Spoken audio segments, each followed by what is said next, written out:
ሰላም ክብራት ስድራቤት በርቅ ስፖርት ትማል ምሸት ኣብ ትሕቲ ህውኮት ዝመልኦ ናይ ለንደን ሰማይ ኣብ ውሽጢ ኤምሬትስ ስታድየም ን22 ዓመታት ተጸበይዎ ናይ ታሪኽ ሕልሚ ዝውስን ሓደ ዓብ ናይ ደም ኩናት ተኻይዱ።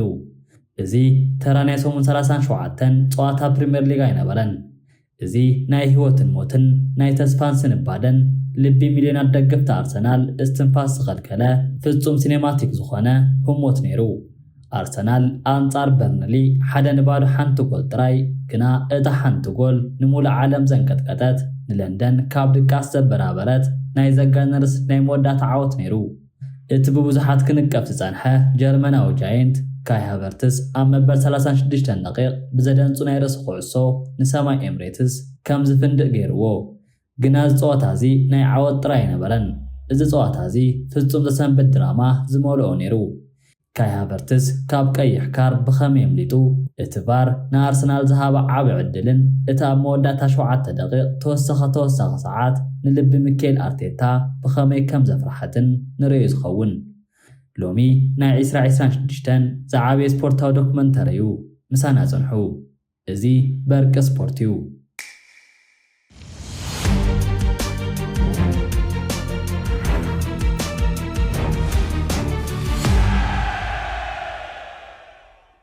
ቅድመ ታኹዕሶ ኣብ ማእከል ሜዳ ምዕላባ ደገ ኤምሬትስ ስታድየም ብቐይሕ ትኪ ተሸፊኑ ነይሩ። ደገፍቲ ኣርሰናል ብኣሽሓት ዝቑጸሩ ኮይኖም ነታ ናይ ተጻወቶም ኣውቶቡስ ክቕበሉ ከለዉ ኣብ ገጾም ዝረአ ዝነበረ ስምዒት ሓደ ነገር ጥራዩ፣ ንሱ ድማ ሕልሚ ፕሪምየር ሊግ እዩ። ሚኬል ኣርቴታ ነዚ ጸወታ እዚ ከም ናይ መወዳእታ ፍርዲ ለይቲ ይርእይዎ። ምክንያቱ ማንቸስተር ሲቲ ብድሕሪኦም ኮይና እግሮም ትስዕቦም ስለ ዝነበረት ነጥቢ ምጥፋእ ማለት ዋንጫ ንሲቲ ረኪብካ ምውፃእ ማለት እዩ። በቲ ሓደ ሸነኽ ድማ በርንሌይ እኳ ደኣ ናብ ታሕተዋይ ክፍሊ ምውራዳ ተረጋጊጹ እንተነበረ ትማል ምሸት ግና ከም እተቆጣዕ አንበሳ ተጻዊታ። ኣርቴታ ብሉፅ መጥቃዕታዊ ታክቲክ ሒዙ መጺኡ።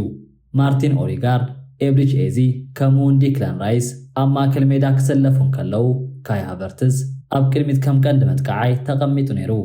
ጸዋታ ተጀሚሩ እቲ ሚስጥራዊ ታክቲክ ክጋለጽ ድማ ደቂቕ ጥራይ ወሲዱ። ኣርሰናል ካብ ተቐዳሚት ካልእቲ ጀሚራ ነቲ ሜዳ ክተናውጽ ፈቲና። በርንሊ ብወገኖም ፍጹም ተዓጽኦ ናይ ምክልኻል መስመር ሎባክ ሒዞም እዮም ቆይሞም። ግና ኣርሰናል ነቲ ሓጹር ንምስባር ብዙሕ ኣይቀጸለትን። ኣብ መበል 14 ደቂቕ ሊያንድሮ ትሮሳርድ ካብ ሰማይ ዝወረደት ኩዕሶ ብዘደንጹ ክለት ተቖጻጺሩ ምስ ኤበርች ኤዚ 1-2 ብምጽዋት ንተኸላኸልቲ በርንሌይ ኣታሊሉ ወፀ። ካብ ርሑቕ ካብ ወሰን ሳጹን ሓደ ብርቱዕ መብረቕ ዝመስል ሹት እቲ ስታድየም ብሓንሳብ ጎል ኢሉ ጨደረ። ግና እቲ ኩዕሶ ነቲ ናይ የማናይ ዓንዲ ማዕጾ ኣንግል ሃሪማ ተመልሰት። እዚ ጎል እዚ እንተዝኣቱ ነይሩ ጸዋታ ብኣግኡ ምተቐየረ ነይሩ። ግና በርንሌይ ብናይ ማክስዌስ ብሉፅ ሓለዋ ማዕጾ ተደጊፎም ነቲ ጸቕጢ ክጻወርዎ ጀመሩ። ደቂቕ 33 እቲ ብዚ ጸዋታ ዓብ ኽጥዕ ዘለዓለ ህሞት መጸ። ካይ ሃቨርትስ ብጸጋማይ ሸነኽ ሰሊኹ ብምእታው ሓደ ትሑት ኩዕሶ ናብ ውሽጢ ሳጹን ናብቲ ብፍጥነት ክመጽእ ዝነበረ ቡካዮ ሳካ ኣመሓላለፈሉ።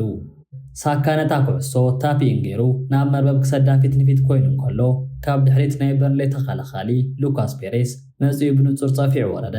ድሕሪኡ ሳካ መሬት ተዘርግሐ። ሙሉእ ስታድየም ፔናልቲ ክጭድር እንከሎ ዳይና ግና ጸዋታ ክቕጽል ኣዘዘ። ኩሉ ሰብ ናብቲ ቫር ተጸበየ። ካሜራታት ደጊሞም ክወርዱን ከለዉ ሉካስ ፔሬስ ነታ ኩዕሶ ከም ዘይተንከፋ ንእግሪ ሳካ ጥራይ ከም ዝሃረሞ ብንጹር የርኢ ነይሩ። ግና ዘገርም እዩ፣ እቲ ቫር ነቲ ናይ ፔናልቲ ሕቶ ውድቂ ገበሮ። ሚኬል ኣርቴታ ኣብ መስመር ኮይኑ ክናደድ እንከሎ ደገፍቲ ኣርሰናል ብቁጣዕ ጨደሩ። ኣርሰናል ብናይ ቫር ውሳነ ተበዲላ። ግና እዚ ቁጣዕ እዚ ናብ ሓደ ዓብ ሓይሊ ክቕየር ድማ 3 ደቂቕ ጥራይ ወሲዱ። ጀጋኑ ብበደላይ ደኽሙን እዮም። ኣብ መበል 36 ደቂቕ ማርቲን ኦዴጋርድ ሓደ ብርቱዕ ተኩሱ ገይሩ ኩዕሶ ብናይ በርንሌይ ተኸላኻሊ ሌስሊ ኢጉቾኩ ተሃሪማ ኩርናዕ ወፀት። ቡካዮ ሳካ ነታ ኩርናዕ ኩዕሶ ሒዙ ናብ የማናይ ሸነኽ ከደ። ሙሉእ ኤምሬትስ ብሓንሳብ ተስአ። ሳካ ነታ ኩዕሶ ብሉፅ ገይሩ ናብ ውሽጢ ሳጽን አንሳፈፋ።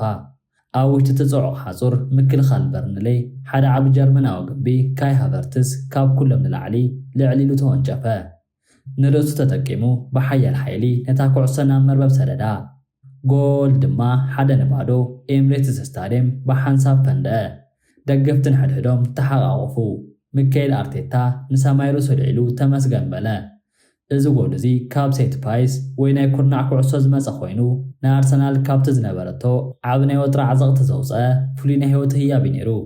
ካይ ሃቨርትስ እንደገና ናይ ኣርሰናል መድሓኒ ኮይኑ ተረኽበ። ቀዳማይ እብረ 1-0 ብዝኾነ ውፅኢት ተፈጸመ። ግና ካልኣይ እብረ ምስ ጀመረ ኣርሰናል ነቲ ካልኣይ ጎል ክተረክብ ዓብ ፀቕጢያ ገይራ። ኤብሪቺ ኤዚ ትማል ምሸት ፍሉይ ምንቅስቓስ እዩ ገይሩ። ካብ ክርስቲያን ሞስኬራ ዝመፀትሉ ብልፅቲ ኩዕሶ ብቮሊ ሃሪሙ ግንታ ኩዕሶ ነቲ ላዕለዋይ ናይ ማዕጾ ዓንዲ ክሮስባር ተንኪፋ ናብ ወፃእ ወፀት። ኣርሰናል ካልኣይ ግዜ ዕድል ሰኣነት። በርንሌይ ግና ኢዶም ኣይሃቡን። እቲ ናብ ታሕተዋይ ክፍሊ ዝወረደ ጋንታ ታሪክ ኣርሰናል ክሰብር ብምሉእ ሓይሉ ከጥቅዕ ጀመረ። ጃይደን ኣንቶኒ ካብ 25 ያርድ ዝገበረ ተኽሲ ንዴቪድ ራያ ዘሰንበደ ነይሩ። ኣርሰናል ቀስ እናበለት ናብ ድሕሪት ክትምለስ እንኮላ ኣብ ውሽጢ ስታድየም ዝነበሩ ደገፍቲ ስታንድ ኣፕ ፎር ዘ ኣርሰናል እናበሉ ክጭድሩ ጀመሩ። ፍርሒ ኣብ ገጽ ኩሉ ሰብ ይርአ ነይሩ። ካይ ሃቨርትስ ምስ ናይ በርንሊ ተኸላኻሊ ሌስ ኦኩቹ ኩዕሶ ክጋደል እንከሎ ብጋንፈሎ እግሩ ዓልዩ ብስተድዩ ስታንድ ኣፕ ናብ ድሕሪት እግሪ ኦኮቹጉ ተኸልከለ። ኦኮቹጉ ብቓንዛ ተጠውዩ ዳይና ብፍጥነት መጺኡ ንሃቨርትስ ብጫ ካርድ ደረዮ። ግና እቲ ድራማ ገና እዩ ነይሩ። እቲ ቫር ነቲ ውሳነ ቀይሕ ካርዲ ክኸውን ይኽእል እዩ ብዝብል ክምርምሮ ጀመረ። ኣብ ስክሪን ዝርአ ዝነበረ ሪፕሌይ ናይ ሃቨርትስ እግሪ ኣዝዩ ሓደገኛ ከም ዝነበረ የርኢ ነይሩ። ፖንዲትስን ናይ ስፖርት ተንተንትን እዚ ንጹር ቀይሕ ካርዲ ክብሉ ጀመሩ። ኣርቴታ ክረዕድ እንከሎ ሃቨርትስ ገጹ ጸለምለም በለ። ኣርሰናል 10 ተጻዋቲ ጥራሕ ሒዛ ክትተርፍ ትኽእል ነይራ። ግና እንደገና ቫር ነቲ ናይ ሜዳ ውሳነ ብምጽናዕ ንሃቨርትስ ካብ ቀይሕ ካርድ ድሕኖ። ሃቨርትስ ብህይወት ተረፈ። ኣርቴታ ብፍጥነት ንሃቨርትስ ቀይሩ ንቪክቶር ጆኮሬስ ኣእተዎ። እዚ ፍጹም ናይ ዕድል ለይቲ እዩ ነይሩ። እታ ናይ መወዳእታ ደቂቕ 4 ዳይና ተወሳኺ 7 ደቂቕ ከርኢ እንከሎ ኣብ ኤምሬትስ ዝነበረ ውጥሪ ናብ ጠርሱ በጽሐ። በርንሊ ብምሉእ ዓቕሞም ወላቲ ናይ መወዳእታ ናይ ክሊላንጋጋ ቶተንሃም ተጻዋታይ ዝነበረ ካይል ወከር ሓዊስካ ነዊሕ ናይ ኢድ ኳዕሳሱ ናብ ሳጹን ኣርሰናል ክሰዱ ጀመሩ። ዊልያም ሳሊባን ጋብርኤል ማጋልሽን ከም ብረት ጸንዑ። እዚ ናይ ኣርሰናል መበል 19 ክሊንሺት ነይሩ።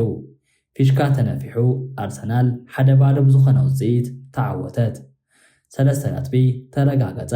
ሕጂ ኣርሰናል ብ5 ነጥቢ ፍልሊ ኣብ ርእሲ ሰደቓ ኮይና ንማንቸስተር ሲቲ ዓብ ፀቕጢ ገይራ ትላላ። ኩነታት ሕጂ ንጹር እዩ። ኣርሰናል ስርሓ ሰሪሓ እያ። ትማሊ ምሸት ብካይ ሃቨርትስ ርእሲ ኣቢላ 3 ነጥቢ ረጋጊጻ ብ89 ነጥቢ ኣብ ርእሲ ኮፍ ኢላ። ማንቸስተር ሲቲ ድማ ብ84 ነጥቢ ተሰኒባ ብድሕሪያ ትስዕበላ።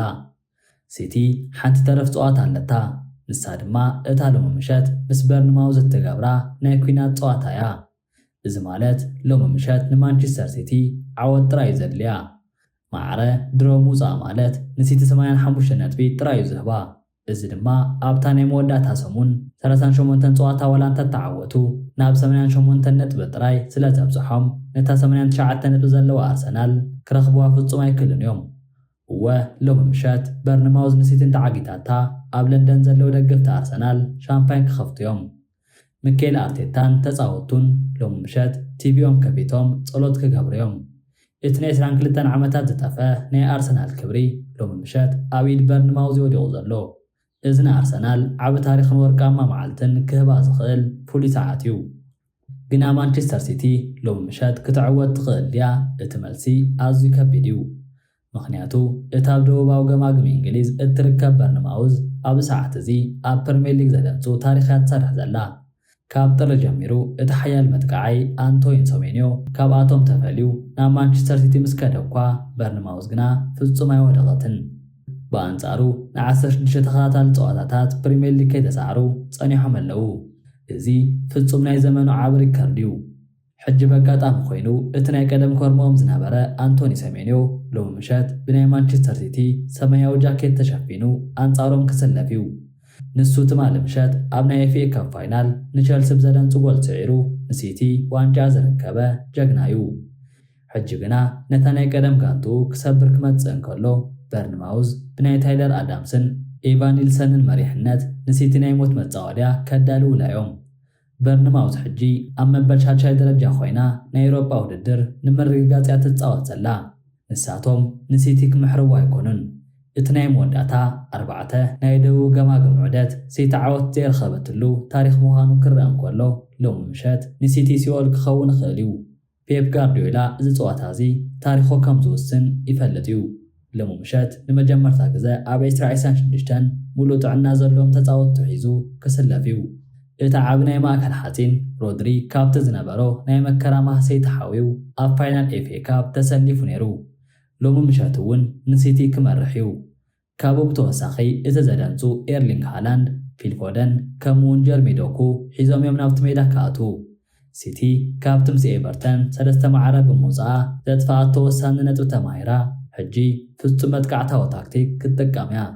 ግና ሓደ ዓብ ስጋኣት ኣሎ። ሲቲ ትማሊ ቀዳም ጥራያ ሓያል ናይ 90 ደቂቓ ፀዋታ ኤፍኤ ካፕ ተፃወታ ፍጹም ደኺሞም እዮም ዘለዉ። በቲ ሓደ ሸነኽ ድማ በርንማውዝ ካብ ዝሓለፈ ሰሙን ጀሚራ ክትዓርፍ ስለ ዝፀንሐት ብምሉእ ሓይላን ጉልበታን እያ ክትገጥም። እዚ ናይ ጉልበትን ድኻምን ፍልሊ ሎሚ ምሸት ንኣርሰናል ዓብ በሪ ክኸፍተላ ክኽእል እዩ። ሎሚ ምሸት ሰዓት 9:30 ድሕሪ ቀትሪ ዳይና አንቶኒ ቴይለር ፊሽካ ክነፍሕ እንከሎ ሙሉእ ዓለም ናብ ቪታሊቲ ስታድየም ክትጥምት እያ። እዚ ፀዋታ እዚ ንሲቲ ናይ ዋንጫ ተስፋ ዝተንፈስ ድዩ ክኸውን ዋላስ ንኣርሰናል ንመጀመርታ ግዜ ድሕሪ 22 ዓመታት ናይ ፕሪምየር ሊግ ንግስነት ክህባ እዩ ሓቢርና ንሪኦ ዝኸውን። ፔፕ ጋርዲዮላ ቅድሚ ምውፁእ ዝገብሮ ናይ መወዳእታ ኩናት ሎሚ ምሸት ክጅምር እዩ።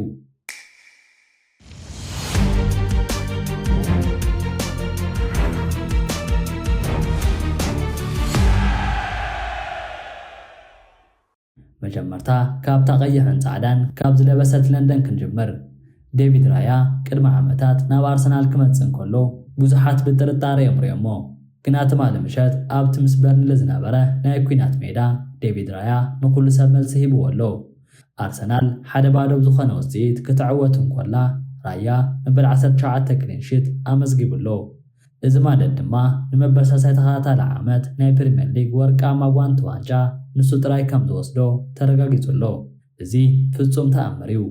ኣብ 36 ፀዋታታት 18 ክሊንሺት ራያ ተራ ናይ ማዕጾ ሓላዊ ነበረን። ንሱ ነቲ ናይ ሚኬል ኣርቴታ ታክቲክ ዝመርሕ ካብ ድሕሪት ኮይኑ መጥቃዕቲ ዝጅምር ፍሉይ ናይ ሓፂን መንደቂ ነይሩ። ትማሊ ምሸት ደገፍቲ ኣርሰናል ንስሙ ክጭድሩ ከለዉ ኣብ ገጹ ዝነበረ ናይ ዓወት ፍሽኽታ ንኩሎም ተጻረርቱ ዘንቀጥቀጠ ነይሩ። ወርቃማ ጓንቲ ሒዙ ሕጂ ንዋንጫ ፕሪምየር ሊግ ይጽበሎ። ካብ ለንደን ናብ ማንቸስተር ናብቲ ጸሊም ደበና ዝዓሰሎ ሰማይ እንተኺልና ሓደ ዘሰንብድ ወረ ንዓለምናዊ ይጽወሎ። እቲ ኩዕሶ እግሪ ዘልመደ ንማንቸስተር ሲቲ ናብ ናይ ዓለም ሓይሊ ዝቐየረ ፔፕ ጋርዲዮላ ካብ ሲቲ ክወፅእ እዩ። እቲ ካብ ብሉፃት ምንጭታት ዝወፀ ጸብጻብ ከም ዘረጋገጾ እዚ ዝመጽእ ሰንበት ዝካየድ ናይ መበል 38 ሰሙን ፀዋታ ኣንጻር ኣስቶን ቪላ ናይ ፔፕ ጋርዲዮላ ናይ መወዳእታ ናይ ስንብት ፀዋታ ክኸውን እዩ። 10 ዓመታት ሙሉእ 591 ፀዋታታት 416 ዓወታት 491 ጎላት እናመዝገበ 20 ዓበይቲ ዋናጩ ሒዙ ክሰናበት እዩ። 6 ናይ ፕሪምየር ሊግ ዋናጩ፣ 1 ናይ ሻምፒየንስ ሊግ ታሪኽ ፔፕ ንሲቲ ባዶ ሒዙ መፅኡ ናብ ናይ ወርቂ ግንቢ ቀይርዋ እዩ። ግና ሕጂ 1 ዓመት ምስ ተረፎ እዋኑ በፂሑ እዩ ብምባል ክሰናበት ወሲኑሎ። ኣብ ውሽጢ እቲ ክለብ ዘለዉ ሰባት ፍጹም ብንብዓት ተዋሒጦም ኣለዉ። እቲ ናይ ቀደም ሓጋዚኡ ዝነበረ ኤንዞ ማሬስካ ክትኮ ይኽእል እዩ ዝብል ወረታት እንተሃለወ እኳ ናይ ፔፕ ቦታ ምትካእ ግና ፍጹም ዘይሕሰብ እዩ። እቲ ሰማያዊ ሃፀያዊ ግዛት ማንቸስተር ሲቲ ብናይ ፔፕ ምውፃእ ክፈርስ ድዩ ዋላስ ሓድሽ ታሪክ ክፀሓፍ ግዜ ዝፈርዶ እዩ ዝኸውን።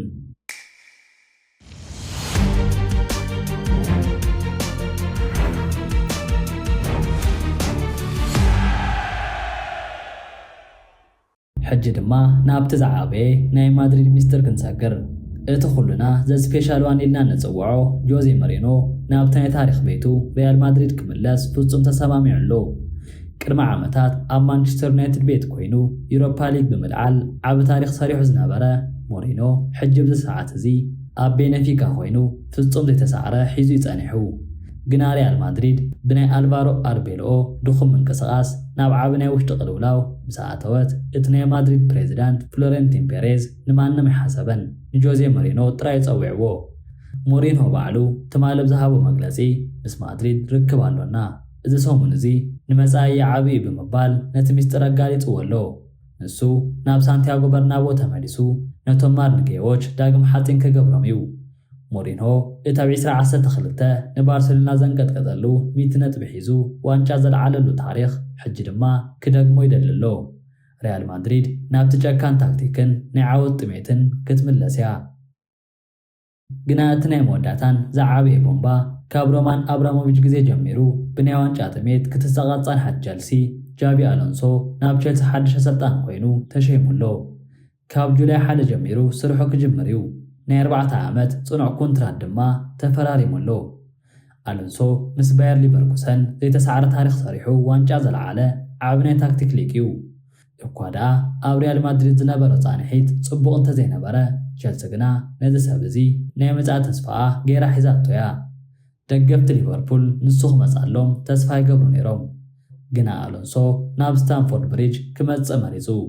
ንሱ ነዚ ዓብ ናይ ቸልሲ ሃብትን መናእሰይ ተጻወቶምን ሒዙ ንለንደን ዳግም ሰማያዊት ክገብራ ቃል ኣትዩሎ። ቸልሲ ካብ ዘለዎ ዓበይቲ ክለባት ሓንቲ እያ። ዓብ ታሪኽ ክንሰርሕ ኢና ኢሉሎ ጃቢ አሎንሶ። እዚ ኩሉ ውረታት እዚ ኩሉ ለውጢ ንመጻኢ ዓወት ኩዕሶ እግሪ ብኸመይ ክቕይሮ እዩ? ዴቪድ ራያ ወርቃማ ጓንቱ ሒዙ ፔፕ ሲቲን ሓዲጉ ክኸይድ እንከሎ ሞሪኖ ማድሪድን አሎንሶ ቸልሲን ሒዞም ክጋጠሙ ከለዉ ፍጹም ሲነማቲክ ክኸውን እዩ።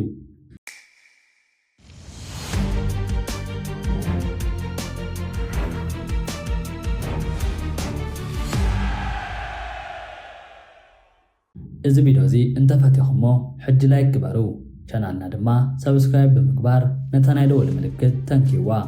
ኣብ ዝቕጽል ፍሉይ መደብና ክሳብ ንራኸብ ሰላም ንዓኹም።